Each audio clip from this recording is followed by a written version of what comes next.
बिस्मिल्लाहिर रहमानिर रहीम। हज़रत सैयदना नूह अलैहिस्सलाम जो असली नालो कहिड़ो हुयो? हज़रत सैयदना नूह अलैहिस्सलाम जॾहिं नबूवत जो ऐलान फरमायो त उन वक़्तु संदसि उमिरि मुबारक केतिरी हुई? हज़रत सैयदना नूह अलैहिस्सलाम जी मुकमिल ज़ाहिरी तौर उमिरि मुबारक घणी हुई? हज़रत सैयदना नूह अलैहिस्सलाम जो क़ुरान पाक जी केतिरी सूरतनि में ज़िक्र आयल आहे? नहमदुहु व नुसल्ली व नुसल्लिमु अला रसूलिहिल करीम। अम्मा बाद फ़अऊज़ु बिल्लाहि मिनश शैतानिर रजीम। बिस्मिल्लाहिर रहमानिर रहीम। वलक़द अरसलना नूहन इला क़ौमिही इन्नी लकुम नज़ीरुम मुबीन। सदक़ल्लाहुल अज़ीम। नाज़रीन, अॼु असां तव्हांखे ॿुधाईंदासूं सैयदना हज़रत नूह अलैहिस्सलाम जो बयानु। हज़रत नूह अलैहिस्सलाम जो बयानु क़ुरान पाक में तमामु घणियुनि सूरतनि में आयल आहे। क़ुरान पाक में टोटल 114 सूरतूं आहिनि। उन सूरतनि मंझां 28 सूरतनि में हज़रत नूह अलैहिस्सलाम जो क़ुरान पाक में बयानु थियल आहे।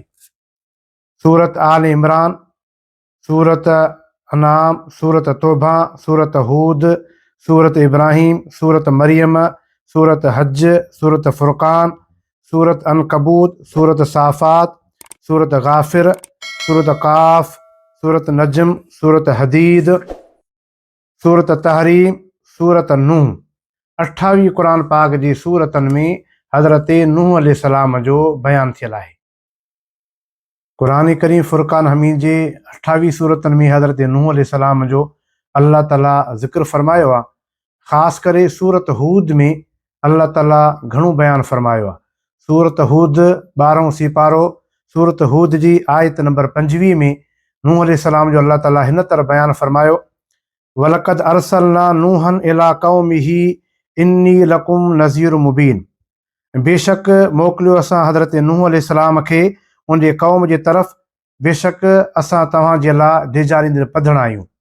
हज़रत नूह अलैहिस्सलाम फ़रमायो त अल्लाह ताला मूंखे पंहिंजे तरफ़ां रसूल बनाए मोकिलियो आहे ऐं मुंहिंजी क़ौम ऐं तव्हांखे अल्लाह ताला जे तरफ़ां खुल बि खुला ॾेजारींदड़ आयो आहियां, पधरो ॾेजारींदड़ आयो आहियां। यानी आख़िरत जे अज़ाबनि खां ऐं दुनिया जी अज़ाबनि खां ॾेजारण आयो आहियां ऐं अल्लाह ताला जे रहमत जूं बिशारत ॾियणु आयो आहियां। हिन सूरत में, सूरत हूद में तक़रीबन 3 रुकू हज़रत नूह अलैहिस्सलाम जे मामले में अल्लाह ताला बयानु फ़रमाया आहिनि, जंहिंमें हज़रत नूह अलैहिस्सलाम जी रिसालत जो हुकुम ऐं हज़रत नूह अलैहिस्सलाम जे क़ौम खे अल्लाह ताला हुकुम फ़रमायो त अल्लाह ताला वहदहु ला शरीक रब जी इबादत कयो। ऐं नूह अलैहिस्सलाम जी क़ौम जॾहिं अल्लाह ताला जी इबादत न करणु लॻी, कुफ़र करणु लॻी, उन क़ौम ते अल्लाह जो अज़ाब आयो ऐं हज़रत नूह अलैहिस्सलाम खे ॿेड़ी ठाहिण जो हुकुम बि अल्लाह ताला फ़रमायो। इहो बि जीअं ॿियनि सूरतनि में आहे त हिन सूरत में तफ़सील आहे। ऐं हज़रत नूह अलैहिस्सलाम खे अल्लाह ताला फ़रमायो त हाणे तव्हां ॿेड़ी में सवार थियो। इहो बि हिन ई सूरत में आहे। पोइ जॾहिं आसमान खां बरसाति वसणु शुरू थी वई ऐं ज़मीन मां पाणी निकिरणु शुरू थी वियो, नूह अलैहिस्सलाम जो ऐं ज़माने में तूफ़ान ऐं अज़ाब बरसाति जी सिलसिलो शुरू थी वियो। नूह अलैहिस्सलाम जॾहिं ॿेड़ी में सवार थियो, हज़रत नूह अलैहिस्सलाम जे पुटनि मां हिकिड़े पुट इनकार कयो। उनखे हज़रत नूह अलैहिस्सलाम चयो त तूं मुंहिंजी ॿेड़ी में सवार थी त बची वेंदा। अल गर्ज़ इहो तमामु मामिलो सूरत हूद में अल्लाह ताला तफ़सील सां बयानु फ़रमायो आहे। जॾहिं त हज़रत नूह अलैहिस्सलाम हज़रत आदम अलैहिस्सलाम खां बाद में अल्लाह ताला शानदार नबी सगुरा सभु शान वारा, अज़मत वारा, पर हज़रत आदम अलैहिस्सलाम नबी, उनखां ॿियो नंबर हज़रत आदम अलैहिस्सलाम जे फ़र्ज़ंदनि मंझां हज़रत शीस अलैहिस्सलाम नबी, उनखां टियों नंबर सैयदना हज़रत इदरीस अलैहिस्सलाम खे अल्लाह ताला नबी बनाए मोकिलियो। ऐं उनखां बाद में चौथे नंबर में अल्लाह ताला हज़रत नूह अलैहिस्सलाम खे नबी बनाए मोकिलियो। हज़रत नूह अलैहिस्सलाम जो मुख़्तसर शुजरो तफ़सीर रूहुल बयान में हिन तरीक़े सां बयानु थियल आहे त हज़रत नूह अलैहिस्सलाम बिन लमक बिन मुतवल्लश बिन इदरीस अलैहिस्सलाम, यानी हज़रत नूह अलैहिस्सलाम हज़रत इदरीस अलैहिस्सलाम जो पड़पोटो आहे। हज़रत नूह अलैहिस्सलाम हज़रत इदरीस अलैहिस्सलाम जो पड़पोटो ऐं हज़रत इदरीस अलैहिस्सलाम हज़रत नूह अलैहिस्सलाम जो पड़ ॾाॾो, यानी हज़रत नूह अलैहिस्सलाम जे ॾाॾे जो वालिद ग्रामी हज़रत इदरीस अलैहिस्सलाम आहे।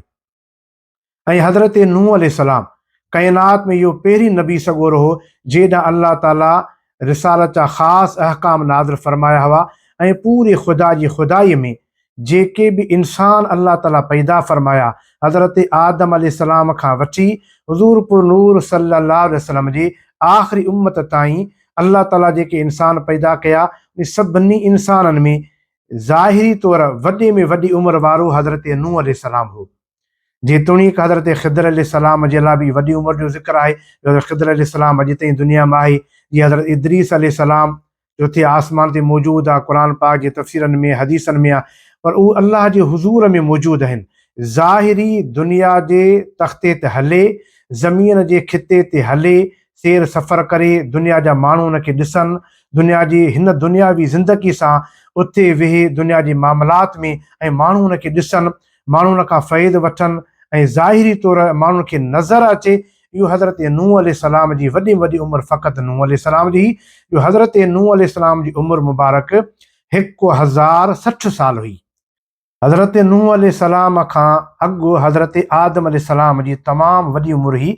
जो हज़रत आदम अलैहिस्सलाम जी उमिरि मुबारक 1000 साल हुई। नाज़रीन, इहा ॻाल्हि ज़रूरु यादि रखणु खपे त हज़रत नूह अलैहिस्सलाम जी उमिरि मुबारक 950 साल हुई। अल्लाह जे क़ुरान मुताबिक़ 950 साल दीन जी ख़िदमत कयाई, पर नबूअत जो जॾहिं ऐलान कयाई सैयदना हज़रत नूह अलैहिस्सलाम नबूअत जो ऐलान कयो, उन वक़्त में हज़रत नूह अलैहिस्सलाम जी उमिरि मुबारक हुई 480 साल। इहो क़ुरान पाक जो तफ़सीर रूहुल बयान में सूरत हूद जे अंदर में इरशाद ग्रामी आहे त हज़रत नूह अलैहिस्सलाम 480 साल जी उमिरि मुबारक थी त पोइ अल्लाह जे हुक्म सां पाण नबूअत जो ऐलान फरमायो। ऐं ॿी बि अहम ॻाल्हि यादि रखणु खपे त सैयदना हज़रत नूह अलैहिस्सलाम जो नालो मुबारक शाकुर हो। तफ़सीर रूहुल बयान लिखियो आहे त नालो शाकुर, ऐं तफ़सीर सावी लिखियो आहे त हज़रत नूह अलैहिस्सलाम जो नालो अब्दुल गफ़ार हो। नूह छाजे करे सॾियो वेंदो हो? जो हज़रत नूह अलैहिस्सलाम पंहिंजी ज़िंदगी मुबारक में अल्लाह ताला जे ख़ौफ़ में घणो रुअंदो हो। नूह जी माना आहे घणो रुअंदड़, आजिज़ी कंदड़, ख़ुदा जो ख़ौफ़ कंदड़। नूह अलैहिस्सलाम घणे रुअण जे करे हुनजो नालो नूह पियो, जॾहिं त हज़रत नूह अलैहिस्सलाम जो नालो मुबारक तफ़सीर सावी ऐं तफ़सीर रूहुल बयान वारे बुज़ुर्ग शाकिर ऐं अब्दुल गफ़ार रखियो आहे। साबित थियो त अल्लाह ताला जल जलालु मन वालो खे हज़रत नूह अलैहिस्सलाम जो नालो मुबारक रुअण जे करे एॾो पसंदीद अची वियो, जो को रुअण वारो लक़ब हो। हज़रत नूह अलैहिस्सलाम खे अल्लाह ताला उन लक़ब सां क़ुरान पाक में बार बार सॼो वलक़द अरसलना नूहन, बार बार अल्लाह ताला फरमाए त बेशक असां नूह अलैहिस्सलाम खे रसूल बनाए मोकिलियो उनजे क़ौम जे तरफ़। हज़रत नूह अलैहिस्सलाम पंहिंजे क़ौम में 950 साल दीन जी तबलीग कई। उन क़ौम न मञियो ऐं क़ौम नाफ़रमान थी। उन खां पोइ अल्लाह ताला जो अज़ाब आयो। जीअं क़ुरान करीम में अल्लाह ताला फरमायो, सीपारो 20 सूरत अनकबूत जी आयत नंबर 14। अल्लाह ताला इरशाद ग्रामी फरमायो, बिस्मिल्लाहिर रहमानिर रहीम, वलक़द अरसलना नूहन इला क़ौमिही फलबिस फीहिम अल्फ सनतिन इल्ला 50 आमन फअख़ज़हुम तूफ़ान वहुम ज़ालिमून। अल्लाह ताला फरमायो, बेशक मोकिलियो असां नूह अलैहिस्सलाम खे उनजे क़ौम जे तरफ़, उन क़ौम में 1000 साल रहियो मगर 50 साल। यानी अल्लाह ताला फरमायो 1000 साल मगर 50 साल। इल्ला इस्तिस्ना जो 1000 मां 50 ॼणा अल्लाह ताला इस्तिस्ना फरमाए छॾिया, कढी छॾिया। 950 साल हिन क़ुरान पाक जी आयत मां साबित आहे त 950 साल हज़रत नूह अलैहिस्सलाम पंहिंजी क़ौम खे सम्झायो त अल्लाह ताला वहदहु ला शरीक रब आहे, अल्लाह ताला खे मञो। कोई हज़रत नूह अलैहिस्सलाम जी क़ौम हर भेरे इनकार कंदी रही। 950 साल गुज़रण खां बाद में अख़ज़हुम तूफ़ानो, अल्लाह ताला जो तूफ़ान आयो, अज़ाब आयो। छाजे करे आयो? जो अल्लाह ताला क़ुरान पाक में ख़ुदि फरमायो वहुम ज़ालिमून, अल्लाह ताला फरमायो ये ज़ालिम हुआ, तॾहिं अल्लाह ताला जो हिन मथां अज़ाब आयो। हज़रत नूह अलैहिस्सलाम पंहिंजे क़ौम खे सम्झाईंदो रहियो ऐं हज़रत नूह अलैहिस्सलाम जी घर वारियुनि मां हिकिड़ी घर वारी बि नामुस्लिम हुई। हज़रत नूह अलैहिस्सलाम जे पुटनि मंझां हिकिड़ो पुट बि नाफ़रमान थियो, जंहिंजो अल्लाह ताला क़ुर पाक में ख़ुदि बयानु फरमायो। हज़रत नूह अलैहिस्सलाम जा 3 पुट ताबेदार हुआ, हज़रत याफ़िस, हज़रत साम, हज़रत हाम। ऐं उन्हनि मंझां कहिड़ा कबीला पैदा थिया ऐं कहिड़ियूं कहिड़ियूं क़ौमूं पैदा थियूं, सभु क़ुर पाक जे तफ़सीर रूहुल बयान में ऐं तफ़सीर जलालैन, तफ़सीर ख़ाज़िन में, तफ़सीर सावी में, तमामु क़ुर पाक जे अरबी जी मोतबर तफ़सीरनि तमामु घणो तफ़सीर सां लिखियो आहे। अलग़र्ज़ त अल्लाह ताला जल जलाल मन वालो कंहिं बि क़ौम खे ईअं तबाह बर्बाद न कंदो आहे, न कंहिं क़ौम ते अज़ाब ईअं ईंदो आहे। अल्लाह ताला जल जलाल मन वालो हर क़ौम खे सम्झाइण जे लाइ पहिरीं उन क़ौम में नबी मोकिलींदो आहे। उहो नबी सॻोरो, उहो रसूल सॻोरो अची उन क़ौम खे सम्झाईंदो आहे। अल्लाह ताला जल जलाल अमन वालो जा अहकाम उनखे ॿुधाईंदो आहे, सम्झाईंदो आहे। अल्लाह ताला जो ख़ौफ़ करियो, अल्लाह ताला जी ताबेदारी कयो। पोइ जॾहिं क़ौम नबी सॻोरे जी नाफ़रमानी कई, अल्लाह ताला जल जलाल मन वाले जे हुक्म जी नाफ़रमानी कई, उन्हनि क़ौमनि ते अल्लाह ताला अज़ाब तरह तरह जा नाज़िल फरमाया। वमा अलैना इल्लल बलागुल मुबीन।